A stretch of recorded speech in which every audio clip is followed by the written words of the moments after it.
What's going on YouTube? It's your man Christian back at it again with something a little different than what I typically do. Today we're going to do a photo tutorial for Lightroom / Photoshop. I do get asked a lot kind of how I edit my photos in general and how I achieve the certain looks that I like to go for generally. Being much more of a video guy, that style very much bleeds into my photo work where I kind of like a more flat cinematic style look for my photos. I'm still learning in Lightroom and Photoshop every day. I'm by no means an expert, but I kind of have found my little style that I like to stick to and the certain editing techniques that I'm comfortable with to keep rolling out for clients and for personal work. Without further ado, we're going to hop into Lightroom, so kick back and relax with your favorite snack and let's learn some.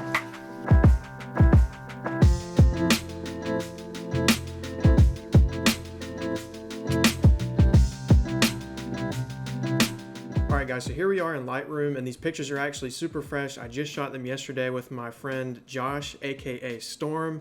He's actually a hip-hop artist. Go check his stuff out. I'll link it down below. But anyway, here we have two images from the shoot that are probably in my top 5 from the shoot. I really like these pictures. I think they came out really well. And I thought they worked perfect for this tutorial because it was a super cold day here in South Carolina yesterday. So yeah, not warm vibes at all, but I think we did a good job of taking these photos a long way and making them not really feel like they were taken on a cold sub 40-degree day at all. So here's the first shot. This one was in the woods and it actually started out very dark because the sun was going down really fast as it does in the winter. So here's the final product and I'm just going to click the reset button so that we can start this from scratch and show you how to do it. So here we go, 3, 2, 1, boom. All right, so the very first thing that we're going to do is come over to the main develop settings, exposure, contrast, highlights, etc. And we're going to tweak all of these before we move into the things that are really going to make that kind of warm vibe pop a little bit more. I'm going to start by taking my exposure up. As I said, it was a pretty dark day, but as we all know, raw photos make dreams come true. So let's kick it up. That looks about good for now at least. We're going to kick the contrast up slightly. Part of that cinematic look that I like to achieve involves not a whole lot of contrast, but some does make it pop a little bit. So we're going to kick it up to just about 19. And keeping in that same theme, we're probably going to kick the highlights way down like -50 or so. And to make some of the details pop in the darker clothing that he's got on and in his hair up here, we're going to crank the shadows up to probably about 50 to 60, somewhere in that neighborhood. And as you can see, a lot of that detail is starting to get brought to the surface. The next thing that we're going to do, and actually this is one of the major ones that I like to play with, is the clarity. And I normally always, as a starting point, kick it up to 30. And then what I'm going to do next is I'm going to take the dehaze slider and kick it up just to kind of make it look a little more intense. I like to add some intensity with this slider. So let's kick it up to about between 20 and 30. And then lastly, for the main tweaks, we're going to play with the temperature. This is another one that's going to completely change the mood of your photo depending on what you want. You guys already know that we're in it for the warm look, so we're going to kick it up a little bit and not much. Less is more with this. The temperature slider goes a long way, so use it sparingly. I'm going to kick it up to about here, and I think that's really all I need. So if we go backwards and look at it here and now, you can see just what that absolute tiny little tweak did to kind of already completely change the mood of this photo. So now we're really going to get into my bread and butter with the curve panel, and this is kind of like a secret weapon of sorts. It's so simple, so easy, right under your nose, but it will completely change the vibe of the photo. So what we're going to do is make a point here on this cross and make a point here on this cross, and what we're going to do now is just raise this up right here. Bring it up and you can see that. Look at how it's changing the photo and kind of raising those blacks, softening them out. So we're going to lift that up to about there. And again, we'll toggle that on and off. Look at that difference. So now getting even deeper into what's going to make this pop even more is getting into your HSL slider. That stands for hue, saturation, and luminance for my beginners out there. Not going to really mess with any hues in this. I like the greens, I like the oranges, I like how everything's looking. I just want to kind of change some of the luminance values and some of the saturation values. This first one that I'm going to do is an absolute must for me at least to pull this effect off, and that's going to be to pull these blues all the way down in saturation. And if you can look in his sweatshirt right here, blues typically kind of make themselves present in whites and kind of grays when there's no other blue around. Obviously, if you have like a blue sign, it'll affect that as well. But if there's nothing particularly blue in the image, it's going to affect the kind of the grays and the whites, maybe because they're reflecting the sky or something. But now that we have that blue kicked down, we can see what a difference that is making to kind of solidify that warm look. We're getting rid of all kind of cool tones And the next one that I'm going to tone down a bit just as a stylistic choice because I like it this way is my greens. I'm going to turn down my greens a good bit right about there to where it's a nice kind of muted looking color. I really enjoy that. And now we're going to move on to luminance. And you can kind of look at this as like the brightness that a color presents. I don't know all the science behind it. Again, I'm not a pro at this stuff, so I don't know exactly how to explain it. But here, if I crank the orange up, you'll see that it affects the orange tones, makes them brighter or darker. So we'll take that back to 0. And I do like to bring the skin tones up a bit. Makes it a little bit more dramatic, kind of gives you some of that dodge and burn type look. So we're going to bring out some of his facial skin tones, and it kind of just adds some of that dramatic kind of effect to it. And we're going to do the same thing with the blues. Kind of makes that new kind of muted look we did right here pop a bit more and add a bit more character to it. All right, guys, we're almost done. We're going to add one more effect, and that is the split toning right here. This is another kind of secret weapon type effect, and less is so much more with this one. You'll see when I get into it, it's a very simple, very straightforward edit that makes a big difference. And what we're gonna do is click in this shadows box right here.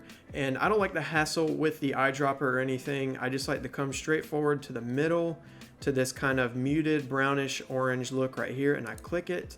And off the bat, you'll see that it gives a kind of overbearing effect. Somebody might like this. It's a kind of sepia look, a little too intense for me. So we're going to take this down. We're going to start at 10. I normally always start at 10, so we're going to kick 10 in.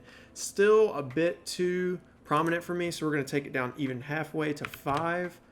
I'm starting to really like the way that looks, maybe even further down to 3. Perfect.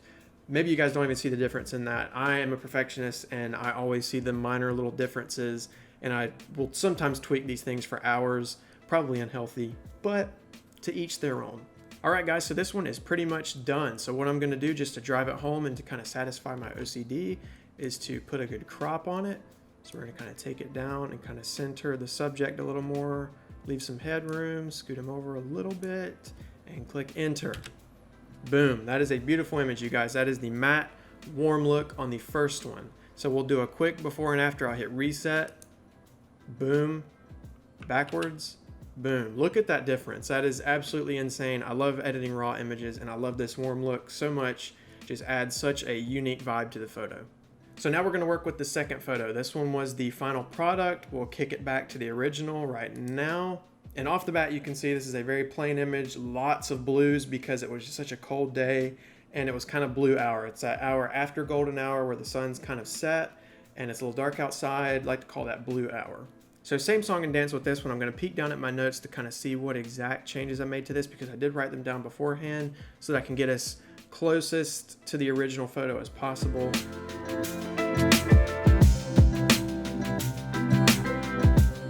So we're going to come into our HSL, and this, even more so than the last image, it has such an effect on this one as soon as I take those blues down, which you will see right here if I click saturation. Take our blues down. And just look at that in real time, completely how that changes the image. If I take them all the way up, you'll see. And if you want more of that cold kind of vibe, if you're going for like a more kind of somber, kind of maybe even like sad or kind of bluesy look, yeah, definitely take the blues up. It makes this a completely different photo. But I was kind of going for a dreamy kind of warm matte look, so we're going to take these down almost all the way, about -80 or so, between -80 and -90. Gonna take my greens down as well. Not a whole lot of green is prominent in this. Maybe these palm trees right here, it'll affect those a little bit, so we'll take it down. Yeah, just kind of give those kind of a more muted kind of olive type look. So there we go. Now we're gonna move on to our luminance. So now I'm gonna take the blue up a little bit, make that pavement pop a little bit more. You can see the difference that's making. Just give it more of like a kind of dramatic and contrasted look. And then we're gonna take our reds up as well. I think the skin tones are falling more into the reds in this. And as a quick tip, in case anybody didn't know, if you see something in the image and don't know which slider will affect it, click this little circle right here. It says adjust luminance by dragging in the photo. Click it and just wave your pointer over whatever. So I'm waving it over the base of this palm tree, and you'll see that the red is highlighted right over there. If I wave it over the pavement, the blue is highlighted. So it's a very quick way to see what exactly is going to be affected by each slider. And now we're going to move on to our last step, which is the split toning. We're going to click it. Again, right off the bat, pretty harsh. So we're gonna take it down to 10, still intense, down to 5, And I'm thinking that's looking really good. I think that is a good stopping point. Like last time, we're going to throw on a good little crop. I'm gonna give this one, let's actually give this one a 16:9 crop. Let's make this one look real cinematic. So let's crop this in. Let's make it look like a frame from a movie, you know what I'm saying? All right, that is a beautiful final product. That is our warm matte effect, guys. So it's really straightforward and very simple, and it's something that's very easily modified to your specific style. If you don't like the kind of warm look, it still teaches you some fundamentals of getting that matte look so that you can apply maybe the matte look, but a cool effect or a green or more kind of magenta-ish effect to your photos. Really whatever the vibe you're going for, depending on the shoot that you're doing. But all in all, I think that's it. If anybody's curious about what I used to shoot these photos, I shot them with the Sony a6500, and I use both the Sigma 30mm 1.4 and 16mm 1.4. I adore those lenses and I adore that camera, and it's actually what I'm using to shoot on right now. Make sure you shoot RAW. We don't shoot JPEG in this house. Well guys, I think that about wraps it up. Hopefully I did good for my first tutorial. Had fun learning with you. I'll see you at the outro. All right guys, we're all done. Really hope that you got something out of that. I had a lot of fun putting this one together. This is a fun experiment for me because I've never done a tutorial before, so hopefully I did okay. Cut me a little bit of slack, but ultimately let me know the good and the bad and what I can do to improve the next one. Also, for the composition style of this, the little windows that flew in, shout out to James Matthews for that idea. His most recent video called Color Grade and Chill was super cool and super inspiring to me to kind of try that style out, and I really enjoy it. James, if you're watching this, man, your work is incredible.